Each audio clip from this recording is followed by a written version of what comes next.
வணக்கம் நேர்களே, little singer சேனலுக்கு உங்களை அன்புடன் வரவேற்கிறேன். என்னோட சேனலை ஃபர்ஸ்ட் டைம் பார்க்கறதா இருந்தால் சப்ஸ்கிரைப் பண்ணுங்க. பக்கத்தில் பெல் ஐக்கான் பட்டன் வரும், அதில் ஆல்னு கிளிக் பண்ணிட்டீங்கன்னா நான் எப்போல்லாம் உங்களுக்கு வீடியோ போகிறேன்னா அப்போல்லாம் உங்களுக்கு நோட்டிஃபிகேஷன் காமிக்குங்க. வாங்க வீடியோ போகலாம். இன்னைக்கு நான் பொங்கல் டிஃப்ரெண்டாக குக்கரில் பண்ண போகிறேங்க. இன்னைக்கு என்ன விசேஷம் அப்படின்னு பார்த்துக்கிட்டா பௌர்ணமிங்க. நாங்கள் ஒவ்வொரு பௌர்ணமிக்குமே பொங்கல் வச்சு சாமியை கடவுளை வழிபாடு பண்ணுறது நாங்கள் மாதம் பௌர்ணமிக்கு நாங்கள் செய்வோங்க. அதை சட்டியில் வச்சு தண்ணி காய வச்சு பொங்கல் பொங்க விட்டு செய்கிறத விட டிஃப்ரெண்ட்டாக குக்கரில் எப்படி பொங்கல் வைக்கணும் அப்படின்றது தாங்க நான் இன்றைக்கி உங்களுக்கு சொல்ல போகிறேன். வாங்க பார்க்கலாம். இந்த கப்பில் 1 கப் அளவுக்கு பச்சரிசி எடுத்துருக்கேங்க. அதில் கொஞ்சோண்டு பாசிப்பருப்பு போட்டிருக்கேங்க. அதை நான் களைஞ்சு குக்கரில் போட்டு வச்சுருக்கேன். அடுத்ததாக நம்ம என்ன போட போகிறோம்னா, இந்த கிளாஸில் 4 கிளாஸ் அளவுக்கு தண்ணி ஊற்றணுங்க. 4 கிளாஸ் அளவுக்கு தண்ணி ஊற்றியாச்சுங்க. அடுத்ததாக இதில் கொஞ்சோண்டு கல்லுப்பு போடுறேன். சாஸ்திரத்துக்கு போடணுங்க. அதாவது சக்கரை பொங்கலாக இருந்தாலும் சரி, நம்ம வேறு ஐட்டங்கள் அதாவது பால் பணியாரம் இந்த மாதிரி இனிப்பு வகைகள் நீங்கள் எதுவாக இருந்தாலுமே கொஞ்சோண்டு இவ்வளோண்டு 2 உப்புகள் போட்டிங்கன்னா டேஸ்ட் வேறு மாதிரி கொடுக்குங்க.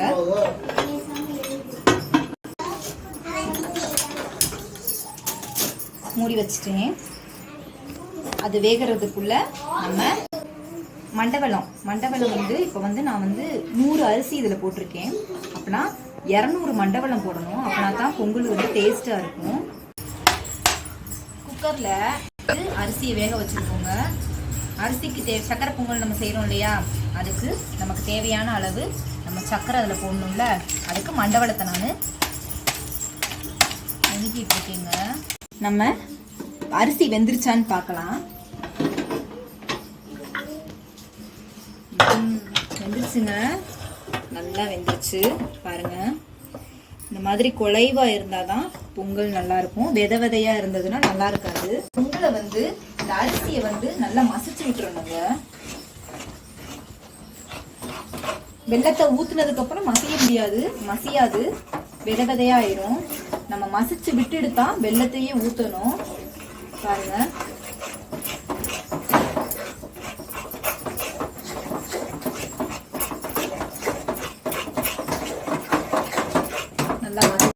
பாருங்க, கட்டியே இல்லாம நல்லா காய்ச்சிட்டேன். பாக இப்படிதான் இருக்கணும். கட்டியா இருந்தது அப்படின்னா பொங்கல்ல இந்த அரிசியில கட்டியா இருங்க, நல்லாவே இருக்காது. அதனால நல்லா இப்படி காய வச்சாதான் நல்லா டேஸ்டா இருக்கும். இதை ஒண்ணுமே செய்ய தேவையில்லை. இதோட கொஞ்சோண்டு கலந்துக்கோங்க. நமக்கு தேவையான அளவு கலந்துக்கிட்டா போதும்.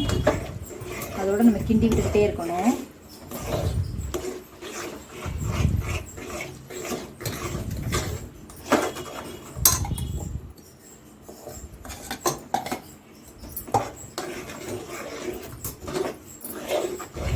தண்ணியா இருக்கேன்னு ரொம்ப ஃபீல் பண்ணாதீங்க. கொஞ்ச நேரத்துல இஞ்சிரும். அது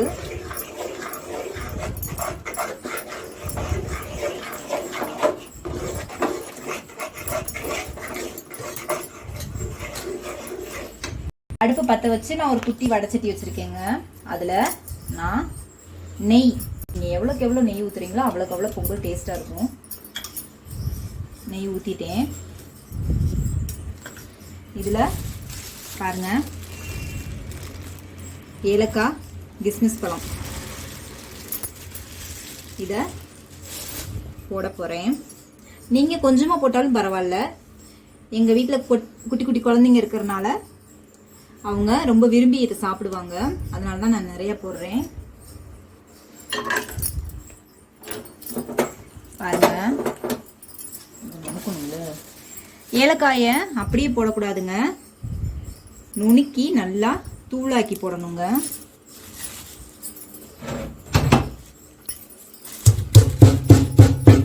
காயை நுணுக்கி வச்சிருக்கேன். இந்த மாதிரி நுணுக்கி நம்ம டைரக்டா பொங்கல்ல கலந்துடலாம்.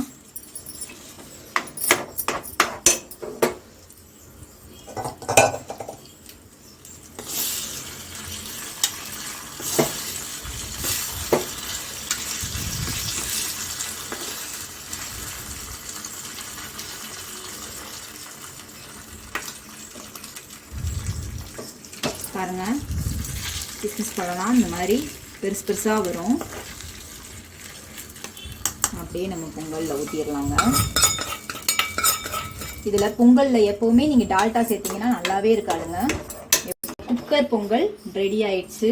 இனி நம்ம சாமிக்கு நெய்வேத்தியமாக படைக்கலாம். அழகான குக்கர் பொங்கல் தயார். ரொம்ப ஈஸியான மெத்தடு, நீங்களும் ட்ரை பண்ணி பாருங்கள். இந்த வீடியோ உங்களுக்கு பிடிச்சிருந்ததுன்னா லைக் பண்ணுங்கள், ஷேர் பண்ணுங்கள், கமெண்ட்ஸ் பண்ணுங்கள். நன்றி.